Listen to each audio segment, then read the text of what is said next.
There's Sarah French, my dearest friend. How you doing? Oh, I'm doing really great. I'm so happy to be here and I'm so happy to be back. It's been a while, so Well, we catch up about once a year, don't we? we try to. Yeah. Yeah, definitely. First of all, congratulations on finally, getting Pretty Boy out, and it's a sequel to Blind.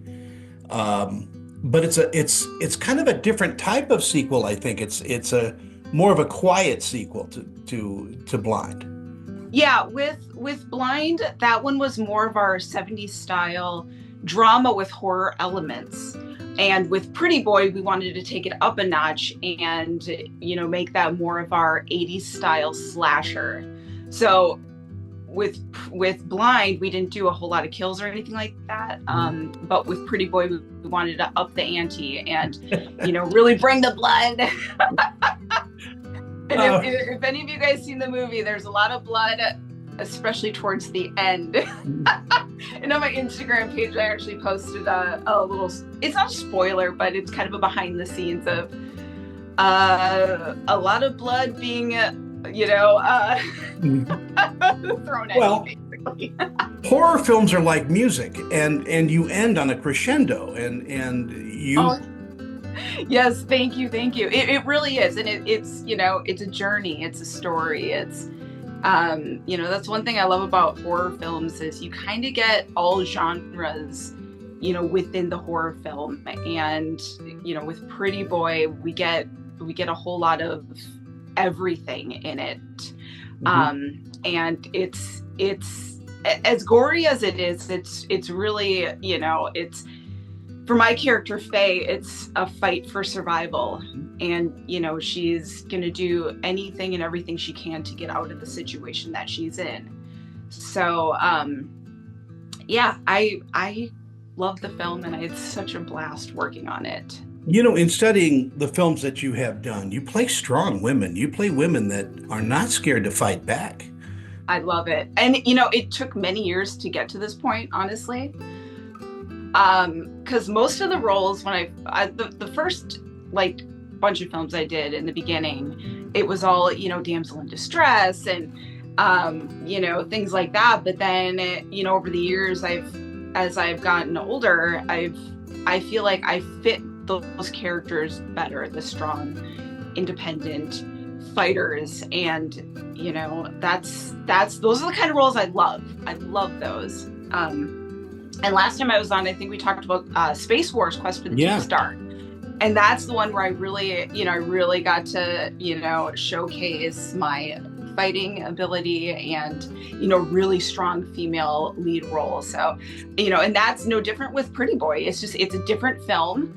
And it's one that, Faye in the film, for those who haven't seen it, she's blind.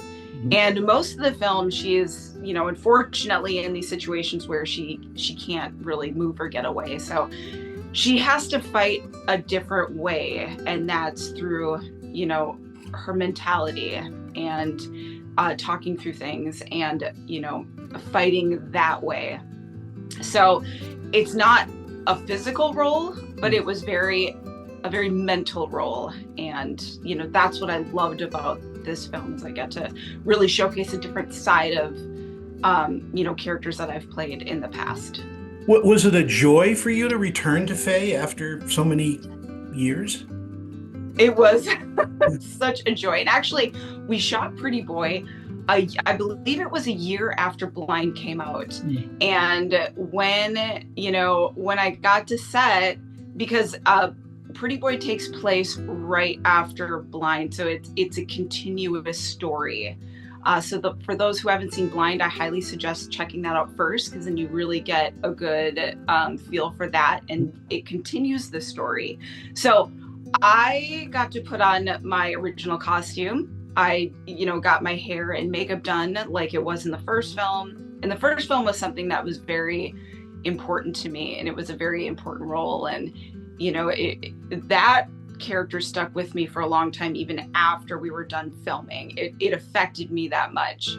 So to be able to transform myself back into the Faye character really was something special. So when I was full costume, everything, I walk onto set and I see, Jed Rowan, who plays Pretty Boy, who is fantastic in the film. He's standing there. I'm, in this situation where I'm tied up in this bed, and Marcel was on set, our director, Joe was on set, our writer, and I just started crying because it was such an emotional moment. Especially working in the film industry, you don't get chances like this to bring characters back. So, I'm so grateful for our producers and people that believed in us, and the audience, and, everyone that gave us the opportunity to make this sequel. And so I was able to bring Faye back to life, and it was just something very special, and I'm so grateful. Is it hard to play blind? It was a challenge because it's something I've never done before. So in the first film, I was able to, I watched videos of other actors portraying blind. Also, one of our cast members in the film Blind was actually blind, and he went blind from cataract disease. Mm-hmm. So he wasn't born blind. People that are born blind are different than people that, suddenly go blind throughout their life. They're portrayed kind of differently. So I followed him throughout his day and how he, navigated through his apartment, and we all, we walked across the street to a restaurant. So I got to see how he navigated in an outdoor setting, so I was able to really immerse myself into that and bring, what other actors have done in the past with their roles, and then what I saw in real life, and I kind of meshed the two together, and I feel like it worked really well. And I was very grateful that I was able to, do that and have the opportunity to do that. Yeah, it's not an easy thing, I'm told, because it's, because your eyes move, Yeah, well, it's a funny story. The first day we were filming, just like in any movie, you kind of film out of sequence. But we filmed a scene that was like kind of more towards the middle of the film. And, it was a simple scene. I'm in the bathroom talking on the phone. But,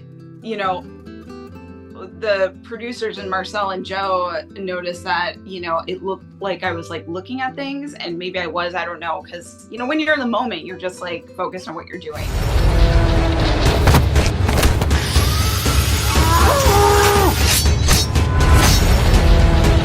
Oh my God.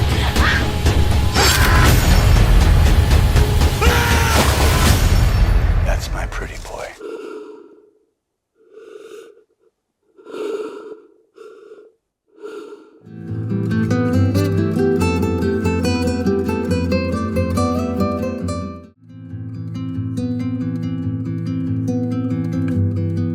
Do you attend some of the conventions, the horror conventions and all that? And what do the fans say to you? Oh, I love attending conventions. I don't do it very often. I do maybe like one or two a year. But the fans are amazing. They're fantastic. I mean, I've done, over 100 films. So I have fans coming from all over, with all different projects. But depending on the film that I recently worked on or that recently came out, I'll promote that one mostly. But then I'll have other, fans coming up to me, and, maybe they saw a film of mine from like 15 years ago, and they're like, I love you in it. And I'm just thinking, I'm so grateful, but I'm like, oh God, I was horrible. Well, but I am so humble, and it's such a wonderful feeling that, I have these hardcore fans that have followed me from the beginning and have followed my career and have stuck with me, and they're so supportive, especially in the horror genre. Like, the fans are just amazing, and so wonderful.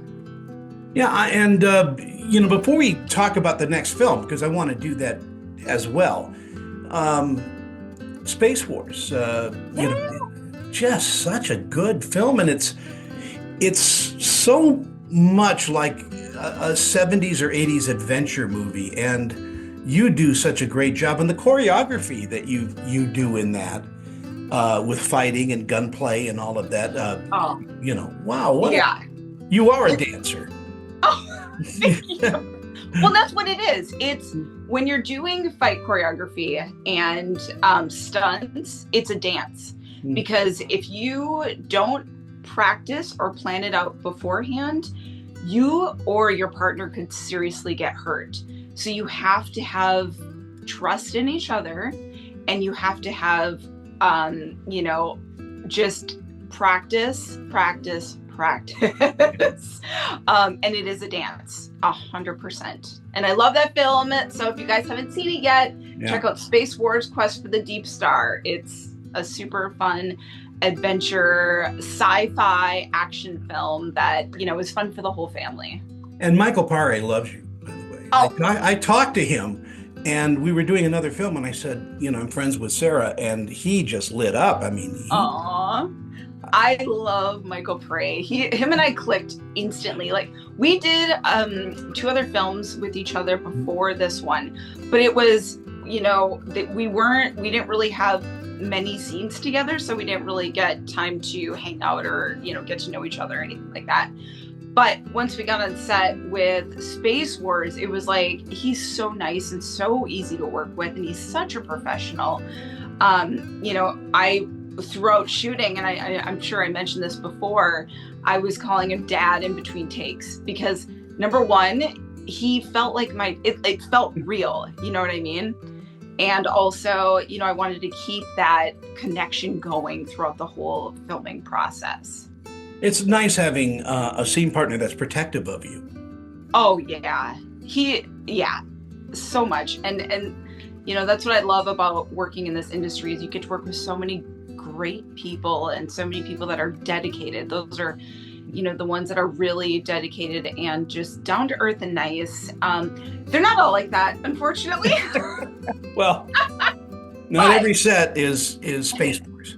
Yeah, exactly. Now you've done it before, but you're producing this new film coming out and that's got to be another, heavy hat to wear. It was, and it was the second film that I produced with my production company with Marcel Walls and Joe Netter. So our first one was That's a Wrap, which is a super fun. That one's more of a 90s style slasher that we had such a blast on, which is out. So definitely check it out if you can. It's called That's a Wrap. But yeah, this was the second film, and I believe we did this one soon after, actually. That's a Wrap was finished, called Garden of Eden. And we wanted to kind of just flip the switch and do something very different. That was that's our goal with the company, was just to make, these story-driven, beautiful films, but that are also commercial but also, gory and messed up. Well, this one push the boundaries that that you haven't, things that you haven't seen in other films, whether it's, the story that it's a unique, different story, or kills that you've never seen on camera before. Well, everybody's raving about this movie because of the kills. Yeah. And you're playing Angelique Eden. Yes. So tell me about her and putting on her skin. Well, it was definitely a very different role for me. That's one thing that Joe's really great at. He's given me all these different characters that I've never played before. Very unique. Angelique she's the daughter of in the family. And she, how some people are products of their environment. She is a product of her environment, but she was also born evil. It wasn't thrust upon her. She was born that way. Yeah, I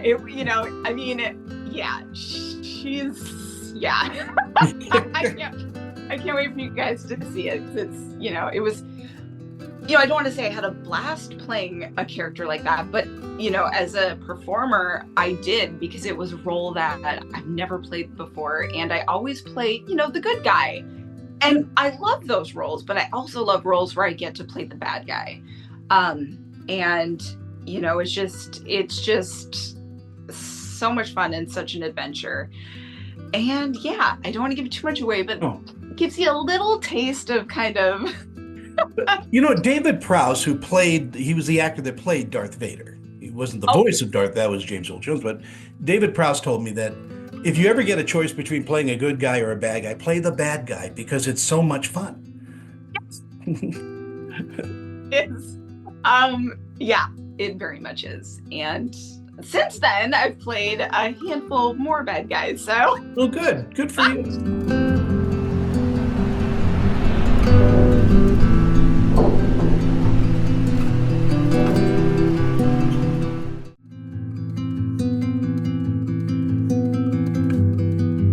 Garden of Eden. Did you pick out the name? Was it named after your snake? No, actually, no, so the story behind the snake, Eden, is, so in the film, we have a serpent that pops up throughout the film, and basically they're playing God, but the family doesn't see the snake or anything like that. It's like, it's just something that pops up throughout certain events within the film. Imagery. And so what we decided was, we were going to get a snake wrangler for the day and just shoot all of the snakes, scenes within a day. So then we could just take care of it all in a day. But, that costs money. The snake wrangler, you got the snake and, all that. So what we decided was, since we own the production company, let's just buy a snake and, everything the snake needs and just keep her. And now we have a pet snake. So that was the plan. And we got my snake, Eden, and she is a 4-foot ball python. Beautiful, sweet, loving, and she is with me to this day. And I've had her now, I think, when did we shoot that movie? 2 years ago? Yeah. 2.5. So yeah.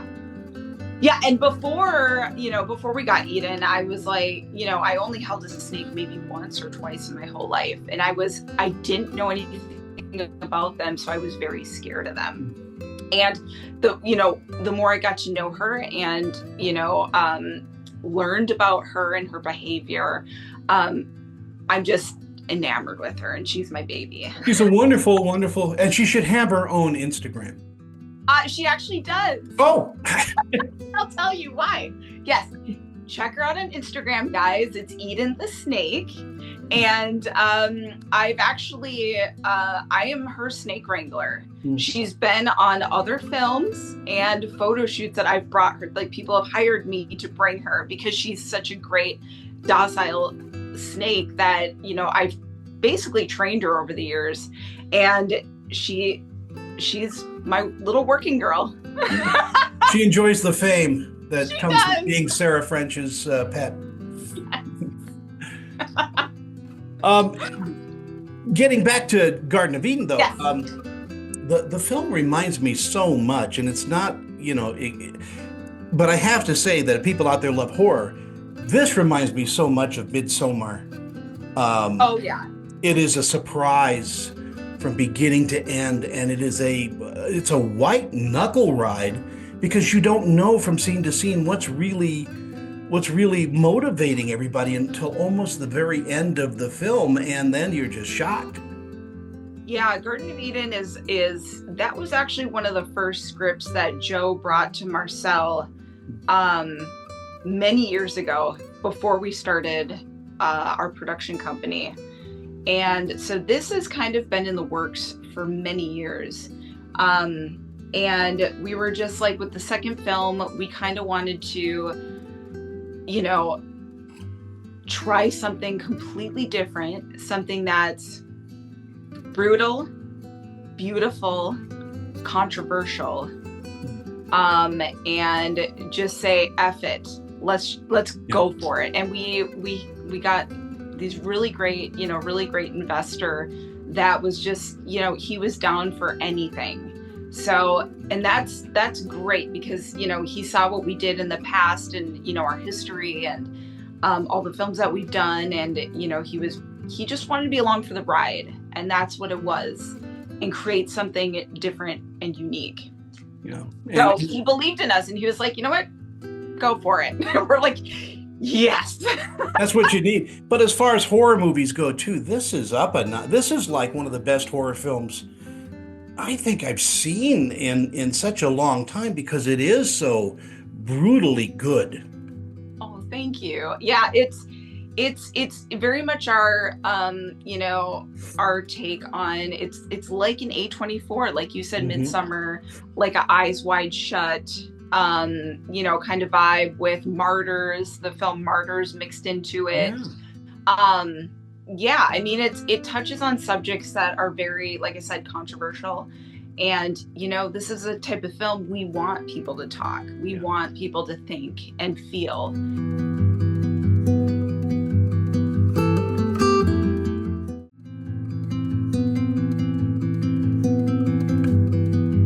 I'm very grateful for all the opportunities that I've gotten over the years. And the sky's the limit. I'm gonna keep pushing and keep doing my thing for as long as I can.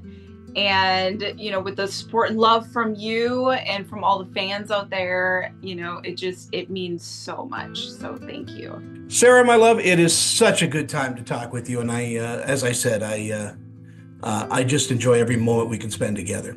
Oh, thank you, Tony. Thank you so much. And congratulations on everything that you're doing. Thank you. Bye-bye. Bye.